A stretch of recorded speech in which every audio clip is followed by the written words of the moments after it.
Halo guys, selamat datang di channel aku Snack di Solarius, dan kali ini masih melanjutkan pembahasan yang kemarin tentang garis keturunan Adam lewat Set ini. Dan juga kemarin sempat kita membahas mengenai transisi tentang keturunan Adam.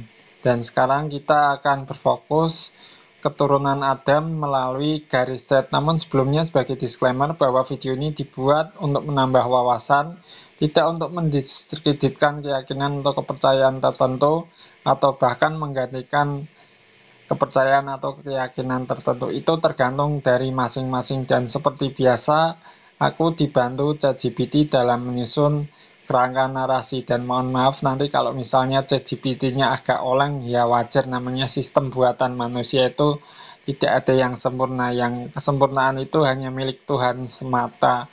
Oke, kita masuk ke pembahasan dalam Kejadian pasal 5.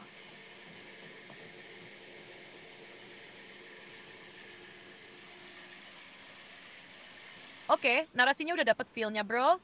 Kalau kamu mau, bisa aku bantu perhalus dikit, biar flow-nya makin enak waktu dibaca atau direkam. Nih, aku coba bantu rangkain ulang dikit ya, tetap pakai gaya santai kamu. Halo guys, selamat datang lagi di channel aku, Snack di Solarius. Hari ini kita masih lanjut dari pembahasan kemarin tentang garis keturunan Adam. Kali ini kita fokus ke garis keturunan lewat Set atau Tet. Nah, sebelumnya aku mau kasih disclaimer dulu ya. Video ini dibuat buat nambah wawasan aja, bukan buat mendikte apalagi menggantikan keyakinan atau kepercayaan kalian. Semua balik lagi ke pribadi masing-masing. Seperti biasa, aku dibantu sama ChatGPT buat nyusun kerangka narasi. Jadi kalau nanti ada yang agak ngelantur dikit, ya mohon dimaklumi. Namanya juga buatan manusia. Gak ada yang sempurna, karena kesempurnaan itu cuma milik Tuhan semata. Oke, langsung aja kita masuk ke pembahasan dalam Kejadian pasal 5. Gimana, cocok nggak? Mau dilanjut bantuin isi pembahasannya dari Kejadian 5? Oke, kita lihat latar belakang Kejadian pasal 5 terlebih dahulu.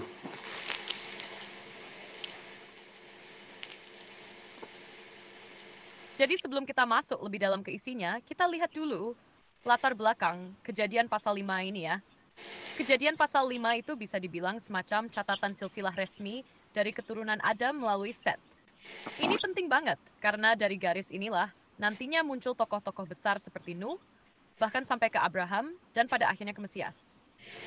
Pasal ini muncul setelah kisah Kejadian 4, yang lebih banyak ngebahas keturunan Kain, yang cenderung menggambarkan kemerosotan moral dan kekerasan. Nah, Kejadian 5 ini kayak satu kontras yang sengaja ditampilkan oleh penulis untuk menunjukkan bahwa meskipun ada kerusakan karena dosa, masih ada garis keturunan yang taat dan berjalan dengan Allah, yaitu melalui Set. Dan yang menarik, struktur pasalnya itu punya pola. Umur seseorang saat melahirkan anak, berapa lama ia hidup setelah itu, lalu total umurnya, dan akhirnya kalimat, lalu ia mati. Tapi ada satu tokoh yang unik dan beda dari pola itu, yaitu Henok. Nanti kita bahas itu juga ya. Nah, ini juga jadi bagian penting buat menunjukkan bahwa Allah tetap menjaga garis keturunan yang dipilihnya, meski dunia makin rusak karena dosa. Kamu pengen aku bantu lanjut ke isi ayat-ayatnya langsung? Atau kamu mau bahas dulu tokoh-tokoh yang muncul di dalam pasal ini satu-satu? Oke, kita bahas satu persatu ya. Menarik di sini dari ayat 1 bahwa Adam diciptakan langsung oleh Allah dan menamainya manusia menurut gambar dan rupanya. Iya, ingat. Kejadian 5 ayat 1 langsung buka dengan pernyataan yang kuat bahwa manusia Adam diciptakan langsung oleh Allah dan Allah sendiri yang memberi nama manusia atau dalam Ibrani disebut Adam. Ini bukan cuma catatan asal-usul biasa, tapi lebih ke penekanan ulang tentang identitas dan tujuan manusia. Menariknya, istilah Adam itu dalam bahasa Ibrani bukan cuma nama pribadi, tapi juga bisa berarti manusia secara umum. Jadi waktu Allah menamai Adam, itu sebenarnya kayak Allah sedang mendefinisikan umat manusia secara keseluruhan, mewakili ciptaannya yang istimewa yang diciptakan menurut rupa dan gambarnya. Kalimat ini juga mengingatkan kembali ke Kejadian 1 dan 2, seolah-olah pasal 5 ini adalah pengulangan resmi untuk menegaskan siapa manusia sebenarnya, bukan sekadar hasil proses alam, tapi karya langsung dari Allah. Mau kita lanjut bahas ayat 2 sekarang? Di situ juga ada hal menarik soal penciptaan laki-laki dan perempuan. Lanjut.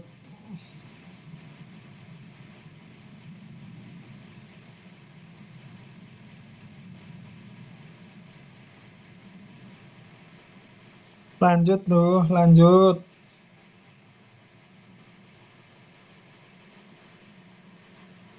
Haha, siap? Lanjut terus, bro. Nah, di ayat 2 dikatakan bahwa Allah menciptakan mereka laki-laki dan perempuan, memberkati mereka, dan memberi nama manusia kepada mereka pada waktu mereka diciptakan. Jadi enggak cuma Adam, tapi juga Hawa ikut disebut sebagai bagian dari manusia, atau Adam itu tadi. Ini menunjukkan bahwa dalam pandangan Allah, laki-laki dan perempuan sama-sama ciptaan yang mulia, setara dalam martabat, karena sama-sama diciptakan menurut gambarnya. Jadi sejak awal, konsep identitas manusia itu kolektif. Ada kesatuan nih yang Titan. Lalu bagian diberkati mereka, itu juga nggak boleh lewat ya. Ini mengingatkan kita ke mandat Allah di kejadian 1:8, beranak cuculah dan penuhilah bumi. Jadi berkat itu bukan cuma soal materi, tapi lebih ke tugas hidup, identitas, dan relasi dengan sang pencipta. Lanjut ke ayat skis. Di situ mulai masuk ke keturunan Set secara langsung. Oke, kalau kita melihat daftar riwayat yang ada di Kejadian 5 ini, ternyata usia manusia saat itu sangat panjang, bahkan Metusalah sendiri usianya sampai 969. Nah, ini yang bikin penasaran, kok bisa ya?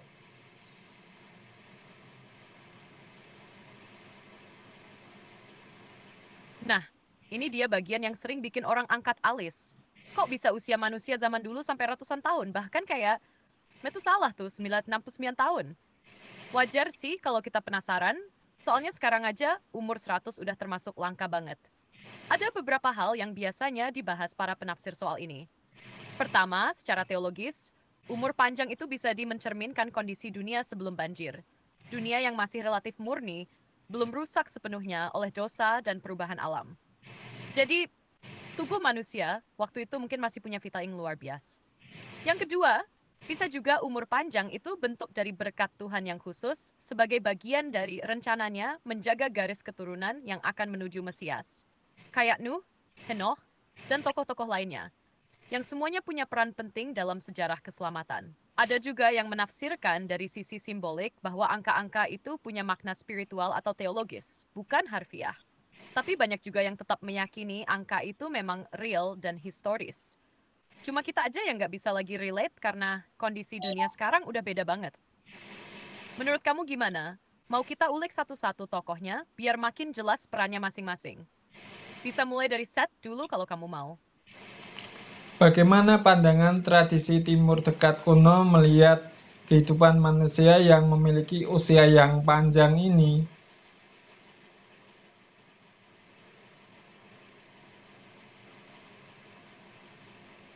Nah, ini pertanyaan yang keren banget karena waktu kita baca Kejadian 5, penting juga buat tahu gimana konteks budaya di sekitar bangsa Israel waktu itu, khususnya wilayah Timur Dekat kuno.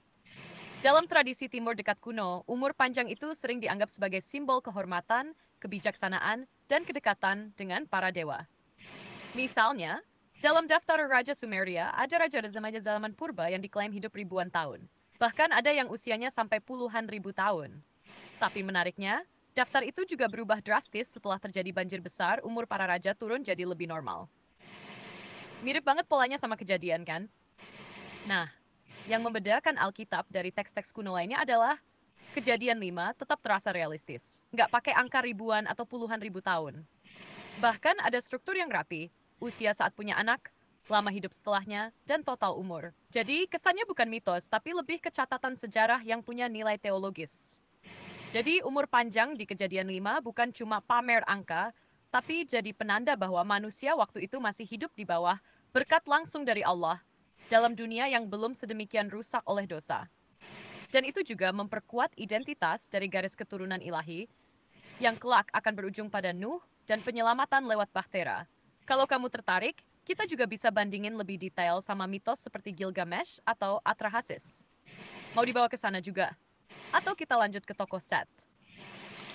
Ayo kita coba bandingkan dengan mitologi Timur Dekat kuno yang barusan kamu sebutkan itu.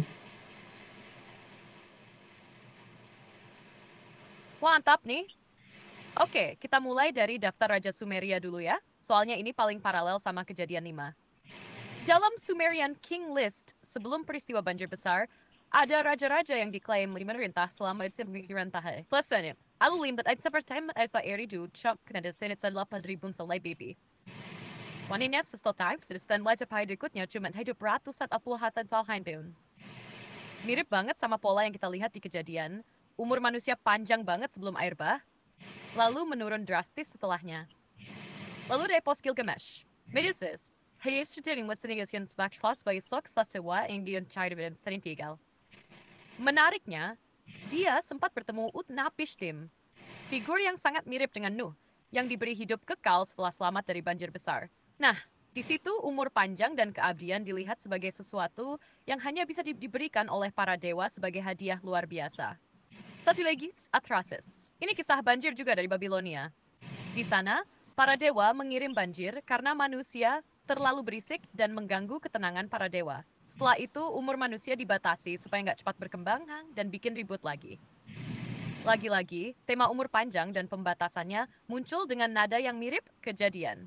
Tapi yang Nordic, Kimayin Solan Lenny nggak ada unsur manusia jadi setengah dewa, atau umur panjang sebagai hasil campur tangan ilahi yang acak. Dalam Alkitab, umur panjang itu lebih punya makna moral dan teologis. Ia terkait langsung dengan garis keturunan yang berjalan dengan Allah. Bukan karena warisan ilahi, tapi karena hidupnya dekat dengan Tuhan. Nah, dengan melihat ini semua, kita jadi tahu bahwa Kejadian 5 bukan ditulis dalam ruang hampa, tapi justru memberi respon atau bahkan koreksi terhadap pandangan-pandangan umum di sekitar mereka. Menurut kamu makin seru nggak kalau kita bahas tokoh Henok yang malah nggak mati? Itu juga kontras banget loh sama mitos-mitos tadi. Terus bagaimana pandangan filsafat Helenistik mengenai usia manusia ini sebelum kebanjiran itu, apa namanya, sebelum prabanjir itu loh. Sebelum kebanjiran. Wah, tanya makin dalam dan keren nih. Kalau kita masuk ke ranah filsafat, khususnya dari sudut pandang dialektik atau dialektika klasik, pertanyaan soal usia manusia prabanjir bisa dilihat bukan cuma dari berapa lamanya hidup, tapi dari makna eksistensial di baliknya. Dalam pemikiran dialektik, terutama yang berakar dari tradisi Yunani atau pemikiran klasik, segala hal punya proses tesis, antitesis, sintesis. Nah, kalau kita tarik ke Kejadian, usia panjang prabanjir bisa dilihat sebagai bentuk tesis, keadaan ideal manusia yang hidup lama, penuh potensi, dan dekat dengan sumber kehidupan ilahi. Tapi karena dosa masuk Kejadian 3, maka muncul antitesis, yakni kerusakan moral, kejatuhan spiritual, dan akhirnya kehancuran kosmis lewat air bah.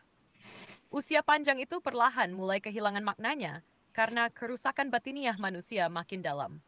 Bahkan di Kejadian 6:3, Tuhan mulai menetapkan batas umur manusia, yaitu 120 tahun. Itu semacam pembatasan eksistensi yang muncul dari kondisi moral yang rusak. Nah, banjir itu bisa dianggap sebagai sintesis awal, di mana Allah mengatur ulang sejarah manusia. Dari sini, usia mulai normal, peradaban baru dimulai lewat Nuh, dan garis keturunan dilanjutkan dalam konteks dunia yang udah berubah secara spiritual dan sosial. Kalau kamu mau tarik lebih jauh, para pemikir seperti Philo dari Alexandria, seorang filsuf Yahudi Yunani, pernah mencoba menjelaskan umur panjang tokoh-tokoh Kejadian sebagai simbol kemurnian jiwa dan kedekatan dengan firman ilahi, Logos. Jadi bukan sekadar biologi, tapi lebih ke spiritualitas dan harmoni antara jiwa manusia dan kehendak ilahi. Kamu pengen aku bantu jembatani lagi pemikiran dari teologi Injili? Atau langsung ke Henok buat melihat contoh dari makna umur panjang dan relasi dengan Allah? Terus bagaimana pandangan filsafat ketimuran tentang usia manusia ini?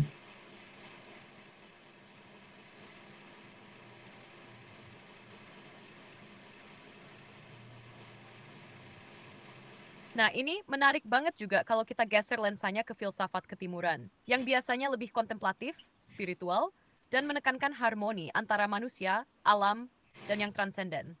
Dalam banyak tradisi filsafat timur seperti Tiongkok kuno, Confucianisme, dan Taoisme, Hindu, dan bahkan tradisi leluhur di Nusantara, usia panjang itu sering dipandang sebagai buah dari kehidupan yang seimbang. Artinya, seseorang yang bisa hidup lama dianggap telah menjalani hidup yang selaras, baik dengan alam, sesama, dan kekuatan ilahi. Contohnya, dalam Taoisme, hidup panjang dianggap sebagai hasil dari keselarasan dengan Tao, jalan semesta. Manusia yang hidup menurut ritme alam dan tidak melawan arus kehidupan akan diberkati dengan umur panjang. Tapi umur panjang bukan tujuan utama, itu cuma hasil sampingan dari hidup yang benar. Dalam filsafat Hindu, usia panjang sering dikaitkan dengan karma, buah dari tindakan di masa lalu. Seseorang bisa lahir dengan kondisi tertentu, termasuk umur panjang, sebagai akibat dari kehidupan sebelumnya. Tapi lagi-lagi bukan umur panjangnya yang utama, melainkan tujuan hidup spiritualnya, yaitu moksa atau pembebasan. Sedangkan dalam budaya Nusantara, kayak dalam kearifan Jawa atau Bali, umur panjang sering dikaitkan dengan restu leluhur, kehidupan yang berbudi luhur, dan hidup yang tidak serakah. Orang yang panjang yuswa itu dianggap punya berkah, karena hidupnya selaras, rendah hati, dan dekat dengan yang ilahi. Jadi kalau dibandingkan dengan Kejadian 5, meskipun motivasinya berbeda, ada benang merahnya. Umur panjang selalu dikaitkan dengan kedekatan dengan sesuatu yang suci atau harmonis. Bukan cuma soal genetik atau fisik, tapi spiritual. Menurut kamu, apakah mungkin juga penulis Kejadian sengaja membawa gagasan universal ini dan mengaitkannya dengan garis keturunan yang berjalan dengan Allah? Kita bahas tokoh-tokoh yang ada di dalam Kejadian 5 ini satu persatu dan penjelasannya, serta rentan usia mereka.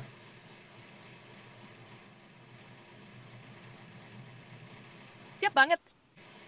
Yuk kita bahas satu persatu tokoh di Kejadian pasal 5 lengkap dengan usia mereka dan makna di baliknya.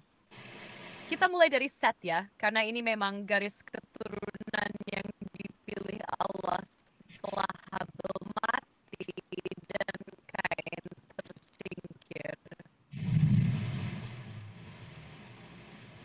1. Set. Dia akhir waktu Rabin bis 130. Set hidup 807 tahun setelah itu. Jadi totalnya 912 tahun. Set dipandang sebagai pengganti Habel, dan dari dialah keturunan ilahi diteruskan. Wadidas Om Siram belum lengkap pilihan. Dari kerusakan akibat dosa pertama, Lahlefs. Enos anak Set lahir saat Set umur 105 tahun. Enos hidup 805 tahun setelah itu. Jadi total 910 tahun. Nama Enos berarti manusia fana. Seolah ada kesadaran bahwa manusia itu rapuh. Pada masa Enos, dikatakan mulai memanggil nama Tuhan, ini penting banget secara spiritual. Jadi kayak titik balik relasi manusia dengan Allah. Kenan lahir saat Enos berumur 90 tahun, hidup 840 tahun setelah itu, total umur 910 tahun juga. Nama Kenannya mengartikan kepedihan atau kesengsaraan, dan itu bisa menunjukkan bahwa dunia makin terasa dampak dosa, tapi garis ilahi masih dijaga. Mahalalel lahir saat Kenan umur 70 tahun, hidup 835 tahun setelah itu, total umur 895 tahun. Namanya berarti adalah terangku, atau ujian bagi Allah. Hatras, Shibif Kasm pengakuan sensara Tuhan tersedai skin gelap. 5. Yared lahir waktu Mahalalel umur 65 tahun. Dia hidup 830 tahun setelahnya, total umur 962 tahun. Yared bisa berarti turun atau penurunan. Bisa jadi menunjuk kondisi dunia yang makin merosot. Tapi, dari Yared ini nanti lahir Hempedsa. 6. Henok. Nah, ini dia yang paling unik. Lahir waktu Yared umur 65 tahun. Dia hidup 365 tahun, tapi nggak mati. Dibilang Henok hidup bergaul dengan Allah, lalu ia tidak ada lagi, sebab Allah mengangkat dia. Henok ini jadi simbol kehidupan yang begitu dekat dengan Tuhan, sampai-sampai dia dibawa langsung tanpa mengalami kematian. Umur 365 juga kayak 1 tahun penuh jumlah hari dalam 1 tahun. Ada nuansa simbolik di situ. Metusalah, anak Henok. Lahir waktu Henok umur 65 tahun. Hidup selama 969 tahun, paling panjang sepanjang catatan Alkitab. Namanya sering diartikan ketika ia mati, itu akan datang. Dan banyak yang percaya bahwa Tusalia tahun Metusalah mati adalah tahun terjadinya air bah. Jadi hidupnya panjang bisa jadi karena Allah menunda penghukuman demi belas kasih. 8. Lamekh anak Metusalah. Lahir waktu Metusalah umur 187 tahun. Lamekh hidup 777 tahun. Angka yang unik banget. 777. Dia yang menamai anaknya Nuh sambil berharap bahwa anak itu akan membawa kelegaan dari kutub tanah. Ada rasa putus asa, tapi juga pengharapan besar. 9. Noah lahir waktu Lamekh umur 182 tahun. Di kejadian 5 belum disebut total usianya, tapi nanti di pasal 9 disebut Nuh hidup 950 tahun. Nuh adalah penutup silsilah ini, sekaligus pembuka lembaran baru umat manusia setelah banjir. Gimana? Mau kita buatkan tabel ringkas atau lanjut dibahas makna teologis dan naratif dari urutan ini?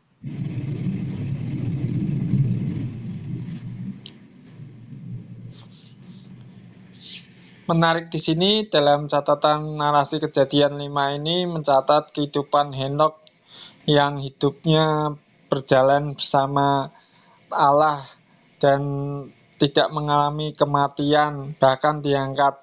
Dan dari situlah ada muncul yang namanya kitab Henokh atau kitab apokrif Henokh yang menarik di sini.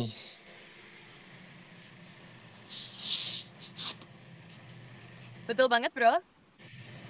Henokh itu jadi sosok yang sangat unik di antara semua tokoh kejadian 5, karena dia satu-satunya yang gak mati, tapi malah diangkat oleh Allah.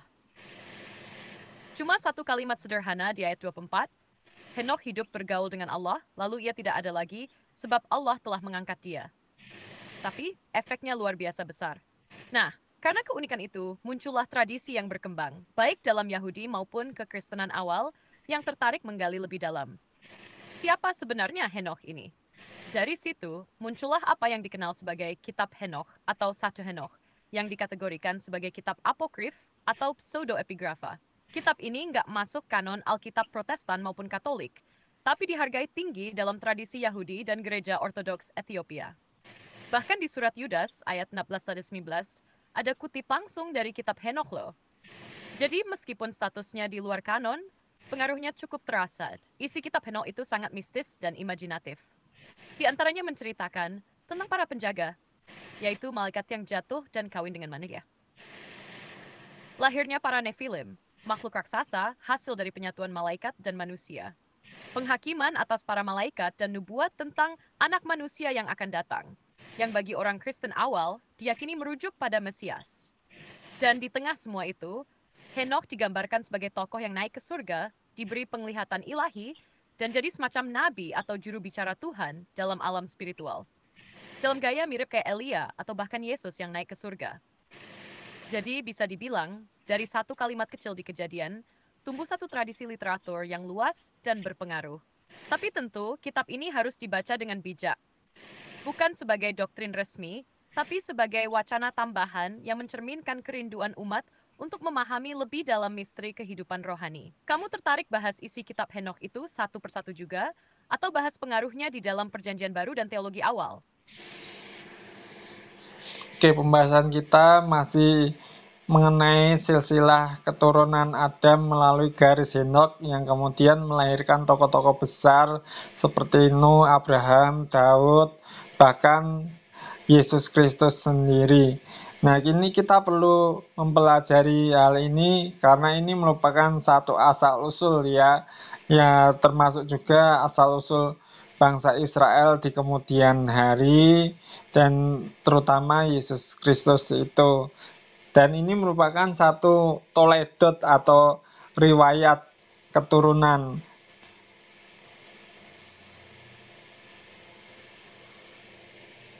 Yes, kamu udah masuk ke inti banget dari kejadian 5 itu, Toledot, atau riwayat keturunan. Kata Toledot ini muncul berkali-kali di kitab kejadian.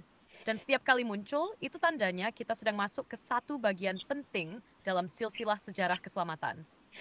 Silsilah dari Adam lewat Set bukan sekadar daftar nama panjang umur, tapi ini adalah garis nubuatan, garis janji, yang akan terus dijaga Tuhan sampai pada pemenuhannya di dalam Yesus Kristus. What's interesting, karena setelah kejatuhan Adam, janji tentang benih perempuan di kejadian 3:19 jadi benang merah yang terus dicari dan ditelusuri dalam narasi Alkitab. Nah, garis keturunan inilah yang jadi jalurnya dari Set ke Enos ke Henokh sampai ke Nuh, lalu nanti disambung ke Sem, Abraham, Ishak, Yakub, Daud, dan akhirnya ke Yesus. Ini juga yang bikin silsilah di Matius 1 dan Lukas 3 itu nggak main-main. Kedua silsilah itu menjembatani langsung antara Kejadian dan Perjanjian Baru. Matius menekankan Yesus sebagai keturunan Abraham dan Daud, meneguhkan Yesus sebagai Mesias Yahudi. Lukas, menariknya, menelusuri sampai ke Adam, menunjukkan Yesus sebagai anak manusia untuk umat manusia. Makanya Kejadian ini membawakan sejarah keturunan biologis tapi spiritual dan teologis. Kita sedang melihat bagaimana Tuhan setia menjaga jalur janjinya, bahkan ketika dunia makin rusak oleh dosa. Kalau kamu mau, kita bisa lanjutin membahas bagaimana Toledot ini nyambung ke kisah Nuh, lalu ke Sem, dan ke Abraham, buat melihat bagaimana benih itu terus dijaga. Mau kita sambung Kejadian 6:11? Dan juga kalau kita melihat kitab 1 Tawarik, di situ juga mencatat silsilah dari Adam. Ini menarik sekali bahwa memang kita perlu menelusuri garis sejarah yang sebenarnya, bahwa keturunan sejati dari Allah, yaitu orang-orang yang dipilihnya itu selalu memberikan suatu catatan yang baik dalam sejarah ini, termasuk dalam silsilah ini.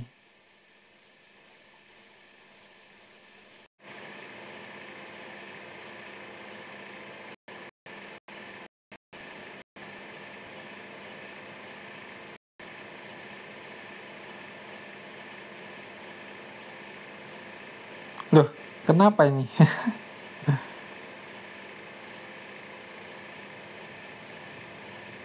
Halo. Oh, koneksinya.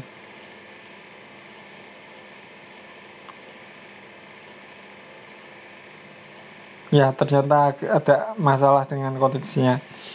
Oke guys, jadi kira-kira seperti itu pembahasan kita di video kali ini. Terima kasih kalian udah nonton dari awal sampai akhir.